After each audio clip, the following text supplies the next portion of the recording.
Experience the wonder of the Carolinas. I'm going back to Carolina where the Your host, Carl White, takes you on a journey across the Carolinas for a behind-the-scenes look at some of our most treasured places and fascinating people. Hey, I'm going back to Carolina where the You'll see special points of interest, the region's natural beauty, local food and entertainment, and the personalities that make up the rich fabric of the Carolinas. I'm going back. Experience the wonder. Experience life in the Carolinas. It's calling me.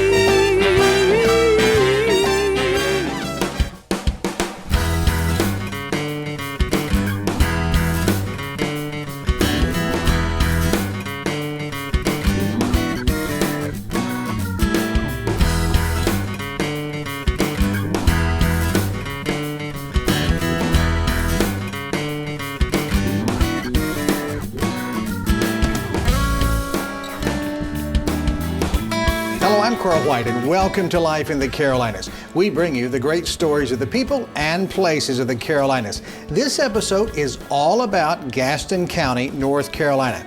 Gaston is special for a lot of reasons. It's often thought of as a bedroom community of Charlotte. Well, a lot of times when areas are close to larger cities like Charlotte, they're thought of as bedroom communities. But Gaston, well, Gaston's got a lot more than that. Gaston has a rich history all of her own. The county has 365 square miles of land and 7 square miles of water. There are 15 communities, and they all seem to get along just fine. When it comes to quality of life, Gaston County certainly has an abundance, from great activities, a wonderful healthcare system, and museums that would make any county in America proud. Folks, I can't wait for you to see all the things we discovered in Gaston County, and we'll get this show started right after this break. I'm going back to Carolina where the honeysuckle smells so sweet. Going back to Carolina, Carolina is calling me. Gaston County certainly has a rich history and some great museums to bring it all to life for visitors. Dallas was the county seat of Gaston County, named for George Mifflin Dallas, who was vice president under James K. Polk, very famous North Carolina president. And when the railroad came through the area, people in Dallas really didn't want the railroad coming through here because it was loud, it smelled bad. A lot of people thought it would cause their cows to not produce milk anymore. So the county seat actually moved from Dallas to Gastonia in 1911. Gaston County was actually the world's leading producer of textiles at one time. You know, textiles first came to Gaston County in the mid-19th century and really grew from there. And you know, in the early 20th century, that's when we really start to see them begin to blossom and grow, and they became the world's leading producer at one time. Our county was a county that prided itself on making things.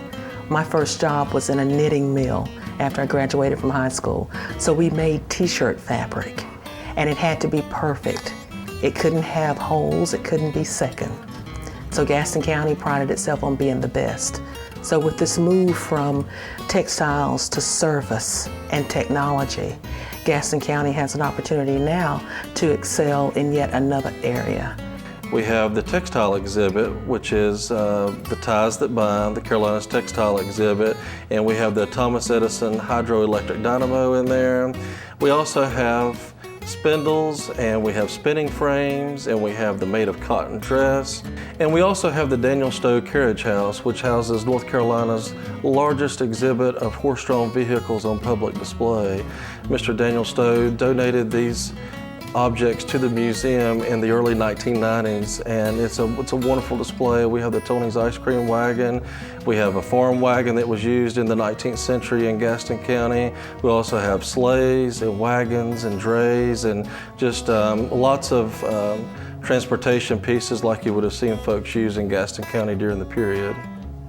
Looking at our past, looking at how we overcame adversity, coming through a depression, looking at the businesses and all the aspects that helped people to make a living, really made a huge difference in Gaston County. This museum represents a lot of that. We've had exhibits here that displayed not just the textile life, but also the lives of prominent individuals and how they gave back, regardless of race. To track that and to see that there were opportunities in the 20s, in the 19th century, 20th century, and now 21st century, it's a wonderful resource to have. Bud Shiele was an amazing guy. He was not from a wealthy family. He and his wife traveled all around the world and around the country. His contribution to the community was such that he was the first Boy Scout executive in the western part of North Carolina, and it was based there in Gaston County, Gastonia. In his latter years, with all the things he collected, he basically put together a museum of sort with local funding, and that was the very beginning of the Shiele Museum. Bud Shiele was a master at taxidermy. He collected fossils. He knew everything about minerals and gems and those kind of things. He was just a very well-rounded, self-educated guy in many ways. He and his wife never had kids, but they also claimed that they had thousands of kids with their endeavors with the Boy Scouts and their endeavors with the Shiele Museum. And I think both of them passed probably in the 1970s at an older age, but he left his footprint. The significance for the Shiele Museum for our area is phenomenal. Not only was it probably one of the first natural history museums in the state before the state built one in Raleigh. It's totally unique in that you can go in there and you've got a Catawba Indian village, you've got a working grist mill, you've got so many different areas that are out there on the grounds with a colonial village complete with the animals and with a working farm. Inside of the facility, you've got a T-Rex. That's the first thing you see when you walk in is the T-Rex, and all the school kids go nuts with that. You have a planetarium that's second to none in the Southeast. The J.M. Lynn Planetarium is without question such a gift to have in this community. So it's a very well-rounded science and natural history museum, and it's located right here in Gaston County. Part of the rich history in Gaston County includes the Belmont Abbey College in Belmont. Belmont Abbey has been kind of the anchor for the church in North Carolina for many, many years. The first abbot was Bishop of North Carolina. I think what we try to instill is virtue and academics. That is the way to make a living and also to live a good life. And we're a liberal arts college, it's not a technical school. So this is what I was missing somewhat in my life before I got to Belmont Abbey, because I didn't go to a four-year college, I went to a junior college, and as a result of that, you just have survey courses. But when you start majoring in things, then you really do learn something. And that's what these students do when they get juniors and seniors in a senior college.